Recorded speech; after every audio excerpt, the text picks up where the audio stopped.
You're tuned in to RBLR, the home of Tampa Bay's RBLR Sports. 4 seconds left. In front. Happy moment. The Tampa Bay Lightning have won the first Stanley Cup.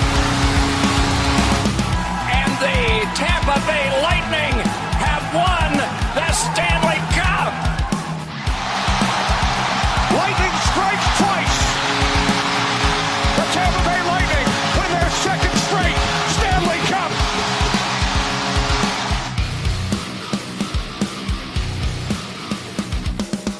Hello, everybody, and welcome back to RBLR Lightning. As always, my name is Jay Ricker. Along with me, it's Matt Cannon. Joe is out today with an illness. Hopefully, he will feel better very soon. Wishing him the best. But fortunately, guys, you're stuck with me and Matt. But hey, it should be a fun episode. We got a lot to talk about. The boys continuing to play very well, Lightning hockey. And Matt, perhaps the most important thing here is the Stadium Series. It is 5 days away. It is right around the corner. Beverly knows it. It's almost here. Stadium Series, go Bolts. Yes, I am so excited for this game. But first and foremost, before we get into everything, Matt, how you doing today, my friend? I'm giddy. It seems like it is right here. 5 days. It's nothing from when it got announced. Like it's here. I'm so ready. Still not sure if I can go. I'm going to try like hell to. Sorry, Joe can't be here. You know, we love having Joe on, but also it's always fun. You know, when we got the kids table episode, me and Jake like to go off the rails a little bit, especially on the topic of the Stadium Series as well. So we'll try to keep it on the rails a little bit for you guys, but we might have some fun too. Yeah, a little bit. By the way, more reason to celebrate here. Look at this comment, Matt. Ethan, I'm proud to announce that Matt has converted me to a Lightning fan. Welcome, Ethan. I'm very happy to hear that. Welcome to the wagon, I should say, that the Lightning have been recently. I got him off his Avalanche fanboy, bandwagon. I still gave him a little bit of credit. I said you can't completely abandon them, but welcome to the Bolts fan base.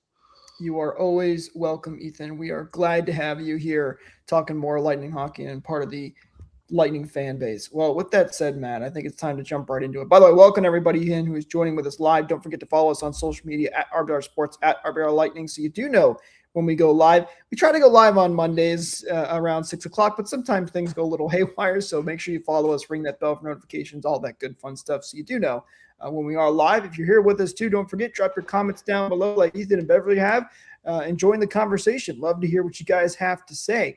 Well, Matt, there's a lot to talk about, and let's start with the games before we get into some of the Stadium Series stuff, because there is a couple of new things that we have found out about the Stadium Series that I do want to talk about. But we got to start with some of these games for the Bolts and their streak of how they have been playing. I mean, it's been unbelievable hockey. Unfortunately, as we all know, the winning streak and point streak have both come to an end at this point, which is unfortunate. But, back at the San Jose game at the time, things were still rolling when it came to the point streak for the Bolts. They win this one big against San Jose by a final score of 4-1. And listen, the Sharks have not had the best of seasons, although, they got some young, sneaky guys, and they're doing okay at times. But the Lightning have dominated the San Jose Sharks here in this season. A big win for them. Yeah, this season specifically, but I was 0-2 against the Sharks in live settings, and I'm glad to say that I finally broke that curse. I was at this game and got to witness this. Right, you were there. Yes, I was. I'm glad they pulled out that 4-1 win, and I'm also especially glad that the Sharks the night before beat up on the Panthers 4-1. I don't know if you caught Bobrovsky and Alex Nedeljkovic fighting each other. That was it's always cinema seeing the boys fight. It was all over the world. It was great. Seriously. But no, I mean, it was a really entertaining game, from a fan's perspective. Didn't start out super great. Also, side note here, don't ever go to a Lightning game with my sister. I think we sat down with 5 minutes left to go in the first period. Like there was somebody with a bird outside when we were walking up, and she had to go get a beer and food. I'm like, girl, the game is going. Like, come on, let's go. And eventually I was just like, okay, bye. I'm going without you. Was the bird perhaps a parrot? Yes. Because I saw this on the broadcast. They brought a parrot on, and Pat Maroon had the parrot on his shoulder. So I know this bird that you are referring to, because the Lightning pregame show has gone off the rails recently. But that was in reference to, of course, Pat Maroon being, I forget what the official term is. So but Joe would know it, but it's like Supreme Commodore or something. But he's leading the Gasparilla parade. So that was involved with that. That's why they had a parrot on his shoulder. But I know that bird. I know what you're talking about, Matt. Well, good to know. I'm glad. I'm glad it wasn't a complete waste of time. We got a famous bird on for a picture with my sister. So no. Other than that, no, it was a really fun game. It started off a little shaky. San Jose, they were playing really well, and you said they haven't had the greatest of seasons, but I think they've also underratedly had a good season. Like compared to where they were last year, I think they've already eclipsed their point totals from where they were last year, and they didn't make it easy until it did get a little easy. Into the second period, oddly enough, the Lightning really did grab control of the game. They did end up getting on the board first, but pretty much once they got that quick goal back, it really wasn't ever close after that. Well, you look at some of the stats here, and they're right on brand for these games. Shots were 20-23, about even. A small favor of the San Jose Sharks. Face-offs, Lightning lose that category, 44% in the face-off circle. But, hey, that's what Lightning been doing all season long, and clearly, somehow, it is working for the team. Power play 0 for 1. You don't put too much talk into that in a game like this, but they played really well, like you mentioned, Matt, after that a little bit of a shaky start, but then really controlled the rest of this game. The biggest controversy in this game, though, was Brandon Hagel, because did he have a hat trick? Did he not have a hat trick? The poor fans in the building thought he had a hat trick, but the second goal was eventually changed. It was given to Anthony Cirelli. Anthony Cirelli and Brandon Hagel this week were back and forth on stealing each other's goals. Don't know what's going on there, but Brandon Hagel, unfortunately, did not get the hat trick, although he did have a really good game overall. He got the honorary hat trick. I think everyone in the building, because they never announced it either. Like, they never announced a score change or anything, which I think is kind of a little rude. I think, okay, 1 goal, don't announce it if it gets changed. 2 goals, like when you're on hat trick watch, maybe you should say something. Yeah, you got to announce it. Poor fans are throwing their hats on the ice, which they're not, and those hats are not cheap. Exactly. Seriously, and I hope, maybe the store honored, what they do when you get a hat trick, and, they do, half off hats or something. I would hope they did that. I didn't stick around to go, browse the store or anything like that, but I would hope that's the case. But yeah, I mean, just what a game from Brandon Hagel. That was, one of the many Brandon Hagel games this year. And it's still, a little sad they gave it to Cirelli, but at the same time, who really cares? A goal's a goal. I know all the players, they feel that way for each other. I knew, I wonder if, Hagel knew that the second goal got taken away, because the little sequence at the end there with Jake Gensel, Brandon Hagel had a breakaway for the empty net and just passed it over to Gensel, and Gensel's like, no, take the goal. Like, I wonder if either of them knew that the goal got taken away. So, well, those guys, they always know what, or when it comes to empty net, they're always passing it back and forth. Yes. That's Nikita Kucherov. But I think he did know, though, because they showed on the broadcast after the fans were throwing hats down, they showed Hagel, and Hagel was chuckling a little bit. So I think he knew that he didn't have it, but the fans, of course, thought that he did, because it wasn't. I can't believe they didn't announce him in the building. That's I think that's on the Lightning a little bit. You gotta know what's going on, and you've got to announce something like that. But it is what it is. Like you said, you're absolutely right. At the end of the day, goal's a goal. Those players don't really care. By the way, Beverly's got us covered here, even though Joe's not here. Grand Marshal, that is the term I'm looking for. Pat Maroon is the Grand Marshal for the Gasparilla Parade this upcoming Saturday. So thank you, Beverly, for helping us out there. So big win for the Bolts. They go when they take down the Sharks with relative ease, 4-1, and the point streak lives on as they continue to roll. Lightning continuing to win games.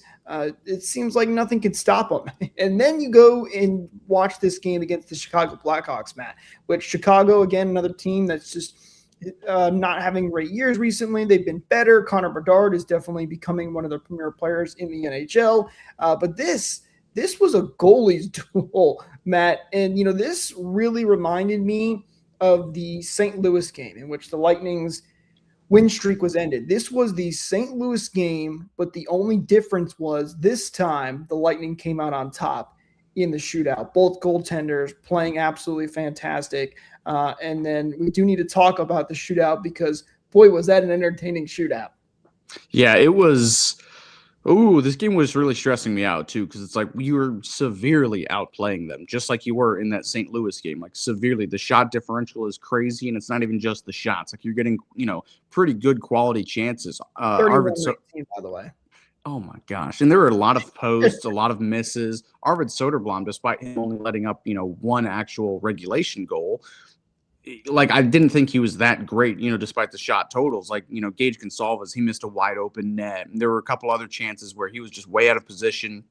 And, credit to the defensemen and the forwards getting sticks on the pucks or blocking shots, whatever it was. Like, it should have been a much bigger, discrepancy in the score than it actually was. But at the end of the day, I even, with time dwindling down, I was like, this feels like a game we're going to lose, like lose it in regulation. It just feels like it, getting vibes back to, the early season, how far we've come from that. And then overtime happens, and overtime was also really stressful and really scary, and, chances at both ends. But I would say Chicago kind of had our number in that overtime. I remember a couple of years ago, overtime was just a terrible exercise for the Lightning. We couldn't ever get possession. It would end in the first 30 seconds, something like that. But, we've had two good stave-offs to get us to the shootout. And then when the shootout finally does come, man, it was a really entertaining shootout. I don't say that very often either. I kind of hate the shootout now. I'm also kind of starting to dislike 3-on-3 overtime with just how it's becoming. But this was a really fun shootout, and I think the best part about it was the poetic justice of Dominic James getting the shootout winner. Ethan's right there with you. I swear I didn't read it. We talked about this, but yeah, it was just beautiful how, the guy they cut at the end of training camp, and, the Lightning signed him for nothing. I think he was a sixth or a seventh round pick. And, he's just making, quite the name for himself. He's really quickly winning over a lot of people in Tampa. Just great vibes from this kid. Wasn't he a star last week or 2 weeks ago? I believe we've recently had him on the stars list. Yeah, he's been fantastic. His heart and hustle, you can tell in every single game. And that's specifically what I love about Dominic James. You're 100% right. He gets the game, you and Ethan, he gets the game winner. It feels poetic against your former team. You knew that celebration he had that little bit of extra, I know what this means behind it. So great for him to get that goal and get that the winner. But then, of course, the whole Nikita Kucherov situation. Kucherov, opposing fans should know, if you're going to boo anybody else but Nikita Kucherov, because he thrives on the boos. He was shown giggling and just basically he loves it. He was thriving on the boos. And then he goes, of course, and pulls off an unbelievable move and scores the goal and shushes the crowd, which, man, that is just it's a dangerous celebration because, if the Lightning don't end up winning that game or you don't score, or something goes looks wrong, terrible. It looks terrible. But the Lightning end up winning the game, and Kucherov made a really nice move anyway. So when you do it right, oh boy, Kucherov got a lot of attention for that one, and he did. He shushed the crowd. It definitely added to my stress levels in this game, which were already spiking. That, okay, bro, you were the second shooter. You could definitely, this could definitely look really, really bad on, the next two shots. Like, we really gotta step up. So I'm glad they did, win it for Kuch and make that such a, a legendary celebration. Kucherov, he doesn't, he's not super, over the top with his celebrations. Like, he's not, like Brandon Hagel, who looks like he just scored the Game 7 triple overtime winner every single goal. I love that about Hagel. Keep doing it. I do love it, but Kuch's celebrations are always just, they're so peak for how minute they are. Like, once one of his goal celebrations was a shrug. You remember that one? Yeah. The stare down against the Seattle fan, what was that, last year? And then just the shush. You gotta love it. He's so understated with everything he does, and it's so so great, all these little minor things he does all the time, and the celebrations are just a part of the lore and mystique of Nikita Kucherov. I love this comment from Lisa here. Cheeky Cooch is the best. Yeah. Cheeky Cooch. That's what it is. That was fantastic. And I'm glad to hear you say you enjoyed the shootout, Matt, because I've always been a big fan of the shootout. Don't get me wrong. I love 3-on-3 overtime, but I continue to wonder if they're going to implement that rule of you can't go back. What is it? I think to the red line is the furthest you can go back. I think that's what Wayne Gretzky said he wanted to do, which I think I'm in favor of. Like, there should be some sort of, I don't know, face off in your end if you go, past the red line or something like that. There's a couple different ways to do it, but just maybe extend the offensive zone, something like that. But I don't know. It does need a little bit of love. This year, it's definitely been a little underwhelming for me. And I say this on the show a lot. I was talking to Ethan a couple days ago. I go back and watch the first ever 3-on-3 overtime between the Lightning and the Flyers. I know I've said it on here before, too. I highly, highly recommend you guys go and watch it because it has everything. It has big hits. It has a penalty shot in it. It has great saves. It has, breakaways, breakaway goals. I'm not going to spoil for that. Pardon? I was in person for that. Were you really? Okay. I think you do mention that. And it had to have been 10 times more electric in person than watching it on YouTube. And even still on YouTube, 11 years later, it still gives me goosebumps watching that. So it's kind of sad to see what 3-on-3 has become. But the shootout, again, also falling out of favor with a lot of fans. But in person, the shootout is a lot of fun. You're absolutely right. And I'm sure they'll make some adjustments. Listen, they know puck possession is the most important thing in 3-on-3 overtime. So they're going to double back and they're going to try to make sure that they have all their ducks in a row. So that's why you may see a rule change. But for now, Lightning taking advantage of it, and they've been winning games with another nice thing, by the way, the Lightning do not have a lot of overtime losses, which, sometimes you may say, well, that hurts a little bit, but they've been winning those games and getting that extra point.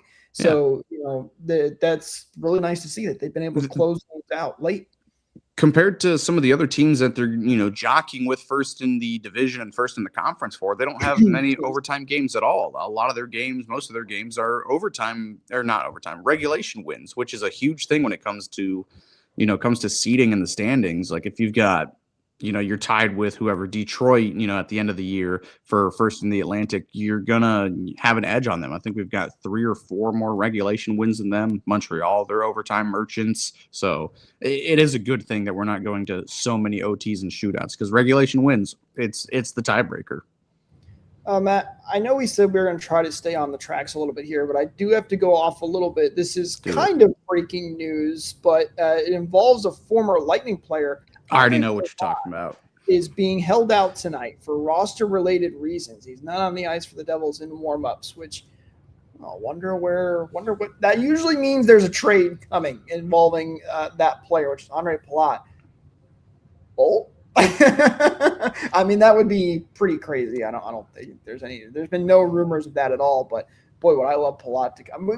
All these rumors about getting the band back together. Why not Palat? It wouldn't shock me even a little bit. It would have to be 50% retention. Like I love Andre Palat, arguably a top 3 playoff performer in Bolts history. Like who does it better than him? Vazzy and maybe Braden Point or Victor Hedman, but Palat is as clutch as they come, in a Bolts uniform.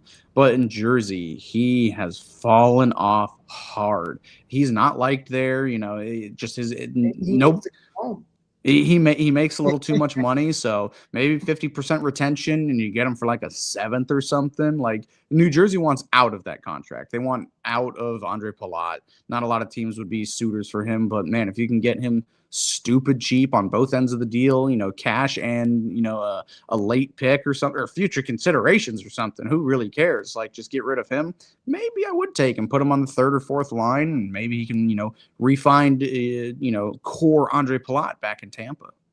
Oh, man, that would be, you talked me into it. I'm all in for it. I don't know what the rumors are for him and where he could potentially end up, but he is being out of the lineup. So that usually means there could be a trade coming very soon for former Lightning player Andre Palat. 3-way trade with Nashville and New Jersey. Bring Stamkos back while you're at it. If that happens, I don't even know what I'll do, but I will cry tears of joy. I would be a very happy person, even if it wasn't technically for the better of the team. But sidebar, you got to give our flowers to Steven Stamkos. He does catch a little bit of flack on this show, a little bit in jest. Not from me. Not from you, but me and Joe will do it. But you got to give him, some credit. He's having a really good season in Nashville right now. I think he's at 25 goals or something. I think he's scored the 2nd most goals in the league since like early December or something like that. So just good to see. Points in his last 17 games or something that. He's playing really good. He's one of those guys that you just hope the best for. Yeah, he's had a couple hat tricks actually. It's a far cry from where he was last year, scoring on his own open net and giving credit to the opposing goalie for the goal. So I'm just glad to see him, finally, finding his footing in Nashville. He was absolutely struggling early on, and it is very nice to see him succeeding right now. And Nashville's, making a little bit of a run towards the playoffs, and they're still trying to sneak in there. So there's going to be a lot of fun things at the trade deadline when we have those episodes to talk about all that and what's going to go down. Because there's especially you look at like the Eastern Conference, every team's going to be buying. So who's selling, in these scenarios, and there's going to be a lot of interesting moves. I'm very excited for the trade deadline this year. Also, should I mention real quick too? See, Matt, look at us. We're way off topic already again. There is a roster freeze that's going to go into effect for the Olympics, which are coming up very soon. It's not a full roster freeze where you can't like it is during the holiday break or for Christmas, but there's no trades during the Olympics. Thought I'd throw that out there as well. So maybe that's why some things are happening kind of now. I want to get to Lisa. I see your comment here. We'll get to that here in a moment. I want to finish up these games. We kind of got to go quickly through this one, Matt, because it's the not fun game that we have. We'll just skip it entirely. Lightning taking on the Columbus Blue Jackets. This is where that point streak did ultimately come to an end. Lightning lose to the Blue Jackets by a final score of 8-5. This was a weird game, Matt, because the Lightning have been playing so well. Obviously, with the point streak rolling. It's a back-to-back on the road. Those are always already tough games, and things tend to go haywire against Columbus sometimes, and this one did. It's one of those games that you kind of just say, it happens. Oh, well, and you throw out the tape.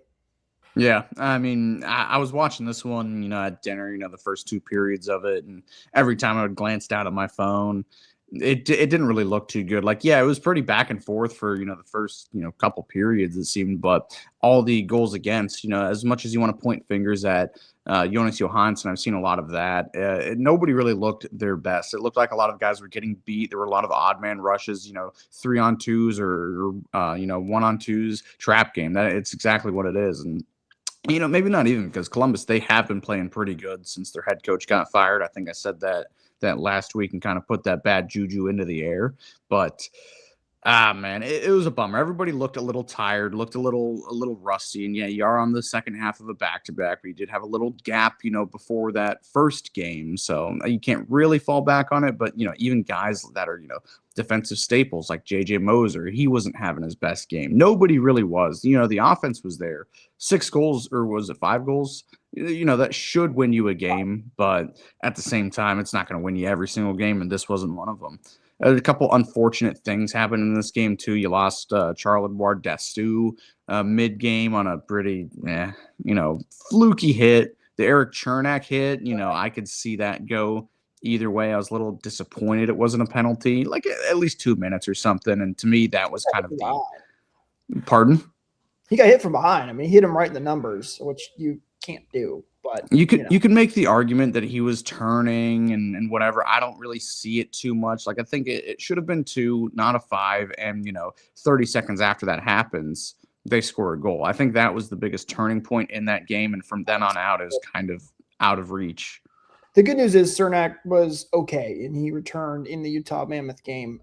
So it would sting a lot more if he was still out, but he came right back. So that's the good news, at least in that scenario. But trap game, tough game. Throughout the tape, it stings a little bit because you lose the point streak in that game, but these things are going to happen. You're not going to go undefeated for the rest of the season as much as you would like to. By the way, I, of course, was looking at this, so it may be partly my fault, but I was looking at records for point streaks because I get curious about that kind of stuff, and the Lightning were rolling at the time. The Lightning were still a decent ways from that record, so they weren't really that close, but the way they've been playing, man, it kind of feels like they could get pretty darn close to that streak. I believe it's held by the Pittsburgh Penguins for the point streak. It's a pretty big jump. I'm trying to pull it up again because I lost it. But I believe it's held by the Penguins, if I'm not mistaken. I'll try to find that in a little bit, though. Anyway, speaking of which, so the Lightning, tough game against Columbus, but the most important thing is how you bounce back, right? Playing the Utah Mammoth, who have been playing extremely good hockey. They are another team that I think they were 8-2, along with the Lightning, who were 8-1-1 in their last 10 games. Very good team. Lightning took care of business. This was a really, really good game, fun game to watch. Back and forth, both goalies again, really showing out here. Andrei Vasilevsky making some unbelievable saves. Lightning had so many chances in this game, Matt. It felt like it could have been like 3 or 4-0 at some points. Gensel at one point had a wide open net and his stick broke on him. Nothing was going right for them. But they stick with it. They stuck with it. They didn't let that Columbus game get to them. They kept going, and they eventually do get the game-winning or first goal of the game, which ends up being the game-winning goal. They get the second one to secure it both on the power play, and you win this game 2-0. Andrei Vasilevsky gets a shutout.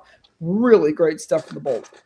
You said, it could have been 3 or 4-0. I'd argue it could have been, 3-3. I think Utah actually had a really good game themselves, despite a couple weaknesses. But thanks to the guy in net, it ended up being a big goose egg for them. And, our guys, they definitely, it was a good bounce back game for them, with Utah usurping the point streak record in the NHL after, or not record, but the longest point streak after the Lightning's got ended. What a great way to to get some swagger back by ending their point streak. And it was just a really good, defensive game, kind of a coach's dream, but still, a couple chances here and there. And yeah, that Gensel broken stick, that one was a huge bummer. But man, this was the Vazzy game. It might be, bless you. It might be, the best game Vazzy has played all year. I know he's had a couple other he's plenty of really good ones, but 30-something save shutout, you gotta love that. Oh, fantastic stuff from Andre Bat. And you're right, Matt. Utah played very well in this game. I'm sure both sides at points were saying, all right, can these goaltenders knock it off? Can we get some goals in here? Because there were a lot of great chances for both sides, but just really nice to see the Lightning stick with it and never got really frustrated in that game and eventually are rewarded. This was another game, by the way, I kind of joked about Hagel and Cirelli stealing goals. Hagel was so close to scoring so many times. Oh. And then we thought he scored, and it almost felt like he took it away from Cirelli, but then they gave it back to Cirelli later on, which people were very upset about, by the way. I think there might have been a decent amount of people who bet on Brandon Hagel to score a goal because they weren't happy. Wait, they changed it to Cirelli's goal? Yes, that goal was credited to Cirelli. It was not a goal for Brandon Hagel. God. I didn't even know about that one. Like, we were joking about it earlier on the show or in the pre-broadcast, but man, I did not know. Wow, they did give it to Cirelli. That's funny. That's really funny. It was one of those, monkey off the back shoulders in such a truncated amount of time. Because like, Hagel deserves a goal in this game. He really does. Did he at least get, an assist on it? No, he did not. Wow, that's crazy. You also mentioned the word frustrated, and who was really frustrated this game was our old pal Mikhail Sergachev. He did not have, a great game. He had a couple good chances. Yep. You're just on it, man. You know all these comments already. I'm clairvoyant. I swear I'm not reading them. You can see my hands. So I'm not pressing the button. But no, the slash against his good buddy Kucherov, that was, it didn't really look like much, but man, Kuch was acting like he took his hand off. And then at the end of the game, who was he, roughing it up with? Was it Gergensons? Or I think it was. But yeah, Sergey, that was, one of the most heated I have ever seen him. And, maybe rightfully so, end of the game, the Gergensons, he got himself a good handful of Sergey's head. So it was just really funny to see him that fired up. It's like, man, I really do miss him so very much. Utah, you got a good one in him, and they know it. No, 100%. And it's funny as well because it's against his former team of teammates that he came so close with. Him and Kucherov were best of buds, and Vasilevsky too. So, that was one of the biggest Russian trios with Vasi, Kuch, and Sergachev. So unfortunate for him to be frustrated in Utah fans, but it was kind of funny for us, right? Because we ended up getting the good side of that. Lightning get the shutout.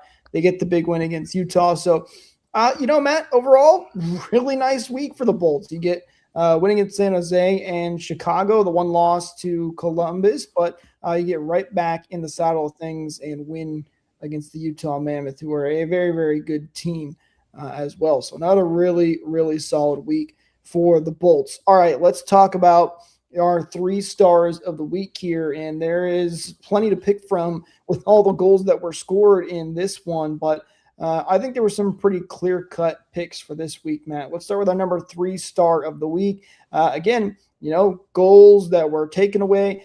The 3rd star here was almost interchangeable. It depends on who you want to actually give the goals to. So we're going to give the honorable mention here to Brandon Hagel, but the number 3 star is going to be Anthony Cirelli.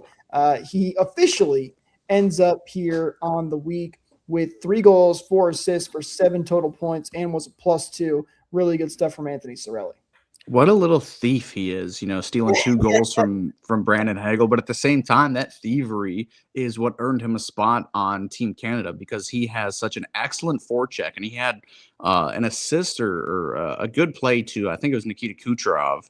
And I can't remember which game it was, but it was just a beautiful forecheck, a great stick lift to free the puck up, get it to Brandon Hagel. I think it might have been in that Sharks game to get it to Kucherov. And it was just, he's such a wizard with his defensive game, forechecking and getting pucks loose, working in the corners. That's exactly what Team Canada is going to be looking for. That's why John Cooper hand selected him for this team, so he can play the exact role on Canada that he does on the Lightning. What a valuable player this guy is. There's a reason why he is part of the core. He hasn't been as expendable as the Yanni Gords, the Blake Colemans, and whoever else. He's a actual homegrown talent here as well, and he's really, really shutting up the haters. And again, you were saying it was interchangeable who we could put here, and I think my final argument with Jake was it's a good argument for the Team Canada arguers putting him on the stars list. I know not a whole lot of Torontonians or Montrealers are probably listening to this podcast, but if you are, don't be upset that Anthony Cirelli is going to be on this team. You're gonna love him. Well, and the other thing that doesn't show up on a stat sheet when I mention his numbers is what he does in the penalty kill. I mean, he is one of the best penalty killers out there. He's a fantastic two-way forward, so credit to him in that department as well. Yeah, Anthony Cirelli, great stuff from him. He well-deserved 3rd star of the week. By the way, I love this comment here, Ethan. The life lesson here is stealing is good. It's you on the 3 stars. Yes. No, I think the life lesson is that you should always be going to shop.rblrsports.com and using code BOLTS to get 10% off your order. Lightning, Rays, Bucks, Rowdies, Sun, team-inspired merch. You name it, we got it. Be sure to go over and check out that awesome merch and use code BOLTS to get 10% off your order. Links, as always, are in the description below. You guys get a cool t-shirt. It helps us out. We really do appreciate it. So, all right, number 2 star of the week. This one – this was a no-brainer too as well, Matt. The guy had 10 points, 2 goals, 8 assists, and was a +4. It's his stars of the week. Actually, that might be changing when we get to our 1st star here in a moment. But Nikita Kucherov, 2nd star of the week. He shushed the crowd, and he's shushing everybody again here on the number 2 spot.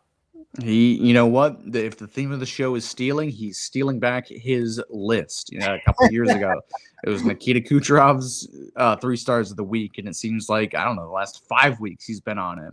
It always starts the season off a little slow. Last year, there was a lot more, help that he had with a great season from Brandon Hagel and Jake Gensel's first season here. But, man, he is really starting to re-steal his spotlight back. And 10 points in, 4 games, something like that? That's just...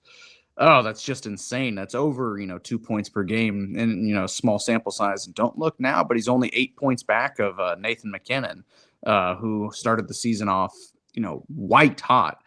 And again, just a tale as old as time. Nikita Kucherov just spotting McKinnon in the lead just to take it right back. Steal it right back. There we go. We're even back on topic. And just, again, everything he does is so understated, minute. The shootout, not winner, but the shootout goal he has isn't even part of the stats, but he's just automatic on the breakaway now, it seems, too. Kind of, opposing a couple of years ago where it seemed like he couldn't buy a breakaway goal. Man, what a season he is still having, and I hope he continues to have it. He's unbelievable. He's such a good player. We are so lucky to be witnessing what Nikita Kucherov can do each and every game. It is so fun to watch. It's unbelievable. It is seriously unbelievable. Cooch is on fire, 100%. Probably go see a doctor about that. Matt, I can't. Joe would have loved it. Joe would have loved it. He would have. But Cooch is on fire. He's been unbelievably hot, and it's unbelievable to watch.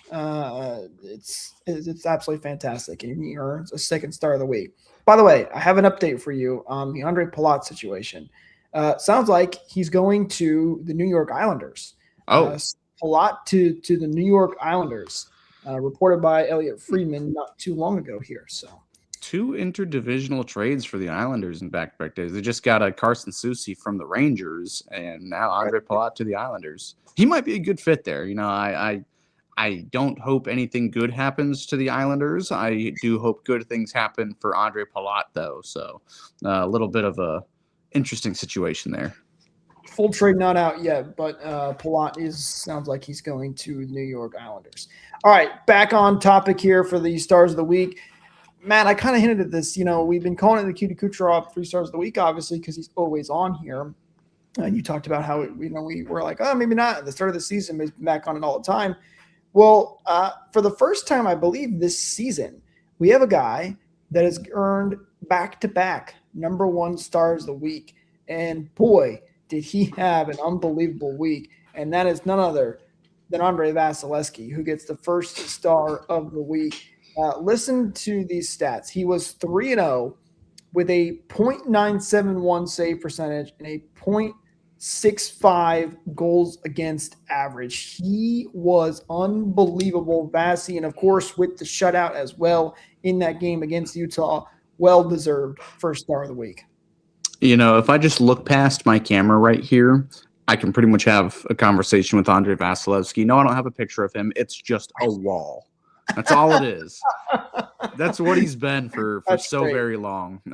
Yeah, I mean, it's vintage Vazzy. After, a rough start to for the season, for the team as a whole, he is just carrying this team, it seems like almost. He's had a pretty good defense, but at the same time, a pretty lackluster defense at times. And, man, the stats aren't boosted by, good team play, good defense. They are good stats on him. Like I was saying in this Utah game, he saved this team a good number of times. That Columbus game probably looked a lot different without Vasilevskiy. Even in that Chicago game with the very few amount of shots that they did have, he did steal a couple. And in the shootout as well, I would take him in the shootout over any goalie. I'd take him in any situation over any goalie, but specifically in the shootout, he constantly makes all these crazy saves. One interesting thing about the Utah game is that is his second and back-to-back shutout of the Utah Hockey Club. In 2 games, he has not allowed a goal against the Utah they're the Mammoth now. Sorry, but he's got 53. He's 53 for 53 in 2 games against them, so he's got their number pretty good. That's what a stat that is. How long can he keep it alive? That is pretty darn impressive. By the way, go on. I was going to say Vasilevskiy now is the goals against leader in the NHL at 2.07. He's second in save percentage right now at 920. So really good stuff from Vasilevskiy. Who's ahead of him? For save percentage, it is Devin Cooley from okay. So a backup. So very, very close. Yes. God, this is going to be another season where he should be and is the clear-cut Vezina winner, and they're going to give it to, well, this guy hasn't won one, so we're probably going to give it to him. Like Marc-Andre Fleury, like the Hart with Nathan McKinnon. Don't get me started on the awards and the like the Jack Adams with who is it? Not Bruce Boudreau. Barry Trotz. Like, why can't we just be objective about the awards that we have? Another quick little Vasilevskiy stat that I have here is in his last 10 starts, the Lightning have a 9-0-1 record. During that stretch, he has a .934 save percentage over 10 games. And a 1.56 goals against average, and in 5 of his last 6 games, he's allowed 1 goal or less. That's unbelievable. Yeah, that's unbelievable. Is what it is. And by the way, this is a guy that came back from back surgery. People thought he was washed. Been a while since I've said that. That is pretty good. That's a good throwback.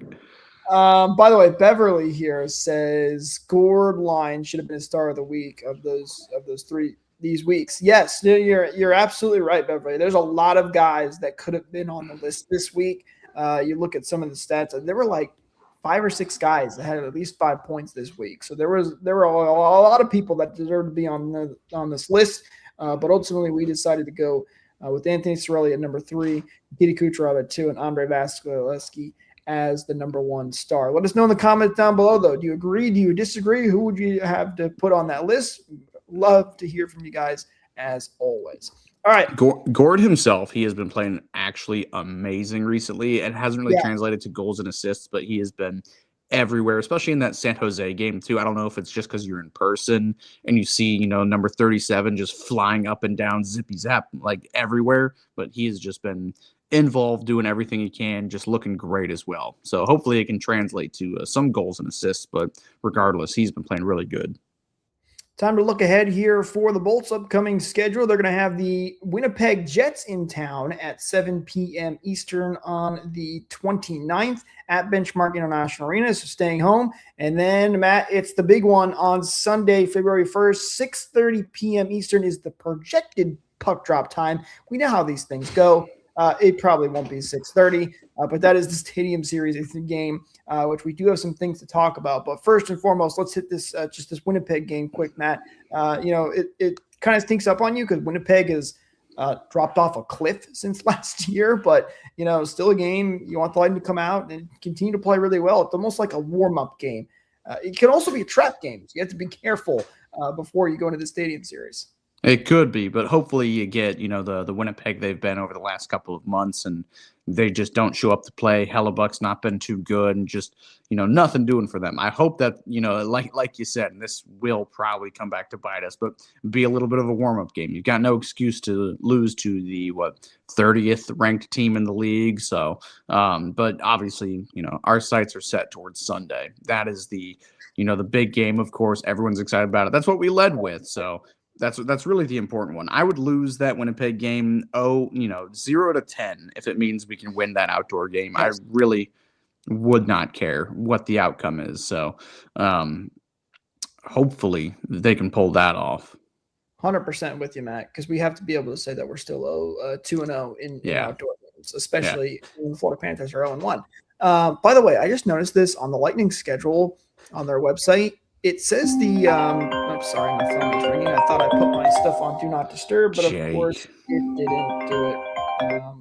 correctly. My apologies. But anyway, on the site, it says it's a neutral site.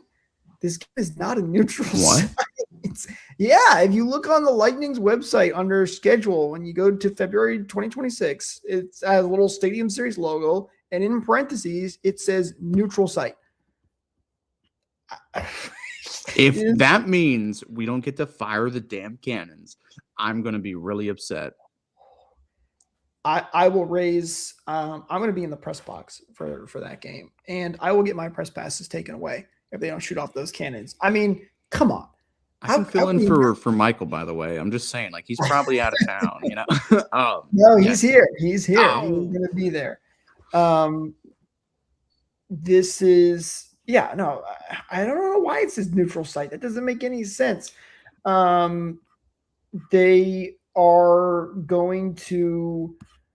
to shoot off the cannons. That's the bottom line. By the way, speaking of this Stadium Series game, we did get a new look at what it's going to look like. Because the NHL, I actually really enjoy this. Some people don't, apparently, and I think they're crazy. But the theming for all of these games, like in the Nashville game, outdoor game between the Predators and the Lightning, they had like a guitar and a guitar pick for Music City in Nashville. It was very, very cool. Here's what it's going to look like at Raymond James Stadium. I think this was unbelievably done. Take a look. Here's Raymond James Stadium, all outfitted for the outdoor game. I don't know about you, Matt, but this is fantastic. I absolutely love the way this looks. No notes. I've got nothing. I mean, it's perfect. Eureka was saying it before the show, but the Bruins logo looking like the Bitcoin logo, it's a little funny, but no, I mean, it is perfect. Leaning into, this is what they did listen to the show about. Obviously they didn't get, the complete memo with the jerseys, but lean into the pirate theme. And I'm glad they really did. I don't know if it's a little too kitschy or whatever. I haven't seen many people talk negative about this layout, but I think it's great. Like the wooden deck, around the rink, and then the map itself. It's so, it might be a little corny, but in the best way. I really do truly love it. It's Gasparilla season. Like, why not lean into it fully? You're in the Buccaneers, the pirate themed stadium.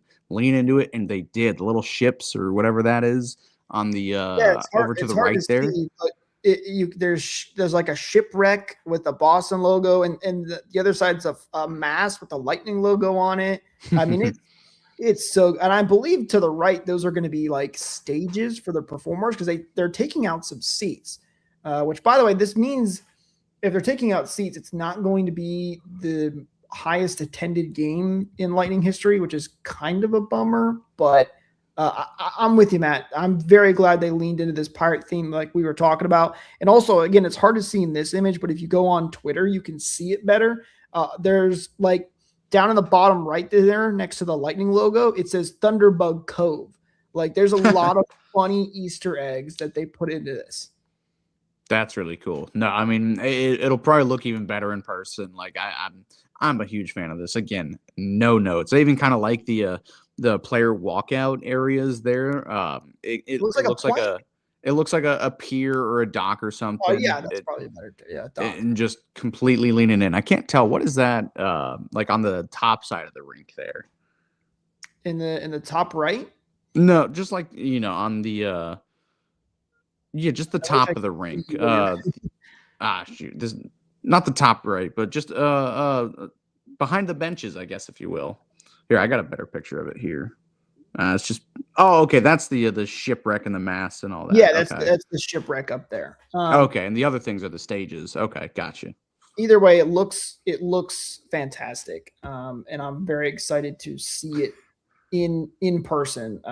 They did a great job. By the way, Beverly says ESPN is broadcasting from the pirate ship. Are they? Because if they are, well done. They? Yeah. That as they should. Now I don't want to hear, oh, we didn't shoot the pirate ship off because ESPN was broadcasting there and that would ruin their audio. Absolutely not. Shoot the pirate ship off when the Lightning score a goal. I'm going to keep saying it. They have to do it. By the way, also news, we found out the national anthem singer for this game is going to be Hunter Hayes. So he'll be singing the national anthem. He's kind of a country guy. Again, the NHL's leaned into the country theme here for some reason with the Lightning. I don't know why, but I'm not mad about it. I don't really know who that is, so I can't really comment on it. I do want to do a quick little tangent here. I was thinking, how great would it be if Gene Deckerhoff called this game? The Bucks radio guy. He might be a complete fish out of water, but man, in one of my fantasies, I would love to have that. It would be just perfect. Which also reminds me, we didn't really talk about it. We got to give him a little bit of credit here. Dave Michigan calling his 2000th game. Yes. We love our radio broadcasters, specifically Dave Michigan. He is the voice of the Lightning with Rick Peckham gone. I'm sorry, Dave, it's not you just yet, but Dave Michigan, congratulations to 2,000 games. That is a crazy, crazy number, and he's been here for all of the best moments in Tampa history and been the voice behind it. This place would not be the same without you. I thought the Lightning did a really good job in honoring him in the video that they did and that they put up during the game as well. So, congratulations to Dave Michigan. He's one of my idols. As someone who wants to be a broadcaster myself, Dave Michigan is one of the best. So congratulations to him on 2,000 games. By the way, Lisa here said Sonia should do the national anthem. Yes, she would be the first choice. Although, if I'm not mistaken, she hasn't been doing a lot of the Lightning game because I believe she is dealing with something right now. So we wish her the best. But yeah, she should absolutely be the one to ultimately do it for the Lightning if she can and is willing. 100%. I think they should, do a pirate quartet or something. Do a I don't know what you got, like a hurdy-gurdy and a banjo or something. Something that the Pirates would play. Do that. You know what? That would be pretty funny too. I'm excited, Matt. It's going to be great. And I will say this too. If you, Eureka, our producer, just said sea shanty anthem. That would be very entertaining, to say the least. If you are still thinking about going to this outdoor game, I highly, highly recommend you to.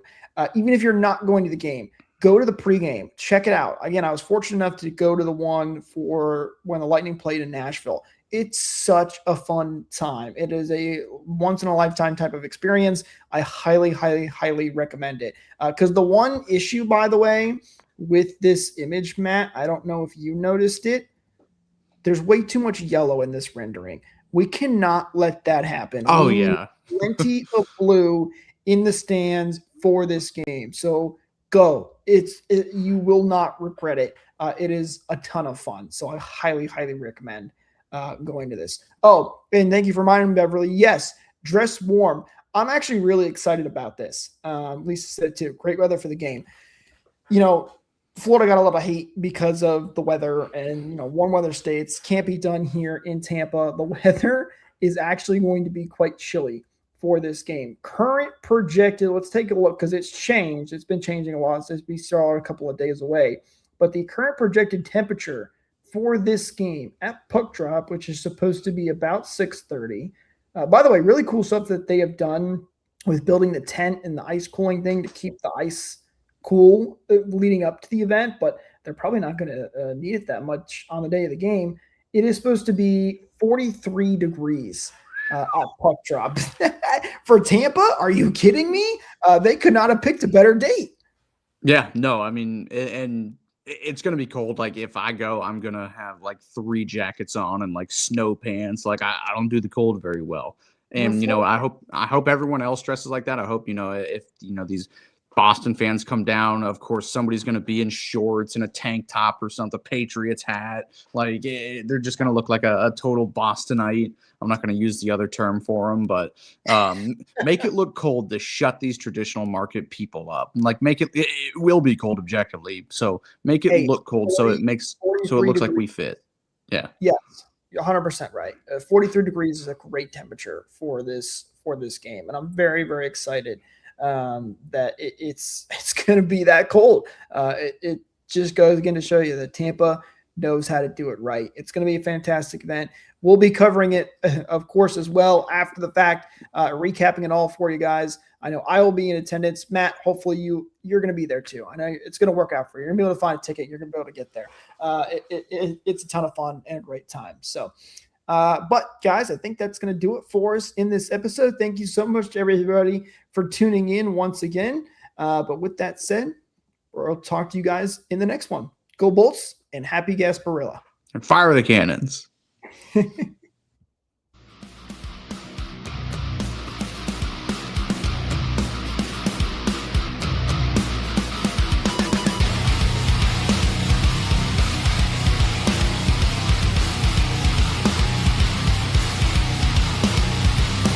Thank you for tuning into this presentation by RBLR Sports. On your way out of the stadium, please remember to like and subscribe.